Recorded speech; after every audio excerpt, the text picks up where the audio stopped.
اعوذ باللہ من الشیطان الرجیم بسم اللہ الرحمن الرحیم یا ایہا الذین آمنوا انفقوا من طیبات ما کسبتم۔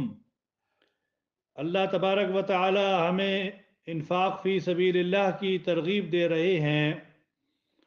اللہ رب العزت ارشاد فرما رہے ہیں کہ اے ایمان والو، اپنی کمائی میں سے عمدہ مال کو خرچ کیا کرو، یعنی نیک کاموں میں، اور خرچ کیا کرو عمدہ مال کو، اس چیز میں سے جس کو ہم نے تمہارے لیے زمین سے پیدا کیا، یعنی پھل وغیرہ۔ اور ردی مال کا ارادہ نہ کیا کرو کہ اس میں سے خرچ کرنے لگو، حالانکہ تم کبھی بھی اس کو لینے والے نہ ہو۔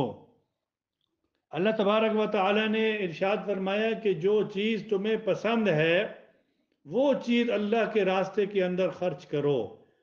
زکوٰۃ کا اللہ رب العزت ہمیں یہ بتا رہے ہیں کہ زکوٰۃ انتہائی ضروری ہے، اپنے مال کو پاک کرنا۔ اللہ کے رسول صلی اللہ علیہ وسلم نے ارشاد فرمایا، ما منع قوم الزکاة الا ابتلاهم بالسنین۔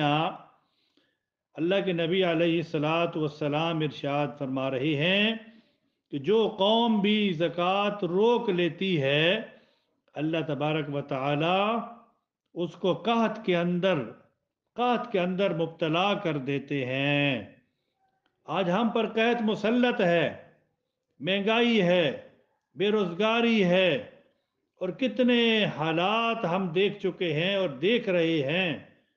ایسے ایسے مرض آ گئے، ایسی بیماریاں آ گئی ہیں، ہم لاکھوں روپے لگا جاتے ہیں، ہزاروں روپے لگا جاتے ہیں، لیکن اللہ کی طرف سے ہمارا مال پاک نہیں ہوتا تو ہم سے یہ سارے کے سارے حالات آتے ہیں۔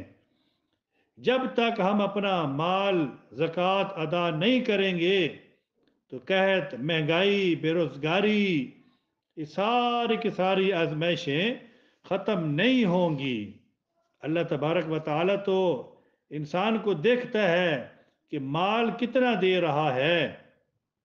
اسی طرح عبداللہ بن مسعود رضی اللہ تعالی عنہ کیا فرماتے ہیں کہ جو شخص یعنی طیب مال، حلال مال کی زکوٰۃ ادا نہ کرے تو اس کو خبیث بنا دیا جاتا ہے، اور جو شخص حرام مال کما کر زکوٰۃ ادا کرے تو اس کو پاک نہیں بناتا۔ حرام مال سے کہاں اس کا مال پاک ہوگا؟ مال پاک ہوگا اصل مال سے، طیب مال سے، اچھے مال سے، جو مال صاف ہو۔ اس طرح ایک واقعہ جیسے فضائل صدقات کے اندر لکھا ہے، حضرت اسماء رضی اللہ تعالی عنہ کی روایت ہے کہ میں اور میری خالہ حضور پاک علیہ الصلوۃ والسلام کی خدمت میں حاضر ہوئیں، اور اپنے ہاتھوں میں سونے کے کنگن تھے۔ حضور پاک علیہ الصلوۃ والسلام نے دریافت کیا کہ ان کی زکوٰۃ ادا کرتی ہو؟ ہم نے عرض کیا کہ نہیں۔ حضور پاک علیہ الصلوۃ والسلام نے کیا فرمایا؟ تم اس سے نہیں ڈرتی کہ اللہ جل شانہ تمہیں آگ کے کنگن پہنائیں؟ ان کی زکوٰۃ ادا کیا کرو۔ عورتوں کو اس کا بہت خیال رکھنا چاہیے۔ آج جو زیور آج جو بدن کی زینت بن رہا ہے، وہ زکوٰۃ ادا نہ کرنے کی صورت میں کل وہ جہنم کی دہکتی ہوئی آگ بن کر بدن کا عذاب بنے گا۔ کتنی سخت وعید ہے، کتنی سخت وعید ہے۔ آج ہم دیکھیں کہ عورتوں کے پاس کتنا مال ہوتا ہے، کتنا زیور گھروں کے اندر ہوتا ہے، لیکن آج ہم زکوٰۃ سے بڑا ہی دور ہیں، بہت ہی دور ہو گئے۔ تو زکوٰۃ ادا کرنا، اس میں ہمارا اپنا ہی فائدہ ہے، کسی کا فائدہ نہیں ہے۔ آج جو آگ لگ جاتی ہے اور دکانیں جل جاتی ہیں، کاروبار ختم ہو جاتے ہیں، دکانیں چل رہی ہوتی ہیں، کاروبار ختم ہو گئے، کیا وجہ ہوتی ہے؟ مال کو پاک نہیں کیا جاتا۔ جب تک مال پاک نہیں ہوگا اللہ تبارک و تعالی اس کے اندر اضافہ بھی نہیں کریں گے. جب ہم زکوٰۃ دیں گے ہمارا مال بڑھتا جائے گا، بڑھتا جائے گا، بڑھتا جائے گا. اللہ تبارک و تعالی اتنی برکت ڈال دیں گے کہ ہم سوچ بھی نہیں سکتے. آج جو 52.5 تولہ چاندی، 7.5 تولہ سونا، اس کے بقدر یا اس کے پاس مالیت ہے تو وہ زکوٰۃ کا دینے والا ہے، ادا کرنے والا ہے. زکوٰۃ ادا کرے، یا وہ مال جو اس کے پاس دکان پہ پڑا ہوا ہے، صاحب نصاب ہے، اس کا وہ حساب کرے.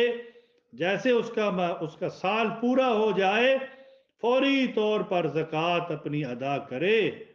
باقی جو مسائل ہیں علماء کرام اور مفتیان کرام کے پاس پیش ہو کر اپنے سارے مسائل سامنے رکھے اور اپنی زکوٰۃ ادا کرے. اور زکوٰۃ کن کو دینے ہیں؟ جو مساکین ہیں، بیوہ عورت ہے، اور دینی مدارس ہیں جہاں پر قال اللہ قال رسول کی صدائیں آوازیں آتی ہیں اور پڑھائی ہوتی ہے، علماء بنتے ہیں، عالمات بنتی ہیں، وہاں اپنی زکوٰۃ ادا کریں. بیواؤں کو دیں، غریبوں کو دیں کہ جو زکوٰۃ کے مستحق ہیں. اللہ تبارک و تعالی ہمیں اپنے مال کے پاک کرنے کی توفیق دے، زکوٰۃ ادا کرنے کی توفیق دے. اللہ رب العزت سے دعا ہے کہ اللہ رب العزت ہمیں خیر کی بات کو اپنانے کی اور آگے پھیلانے کی توفیق عطا فرمائے. وآخر دعوانا ان الحمد للہ رب العالمین.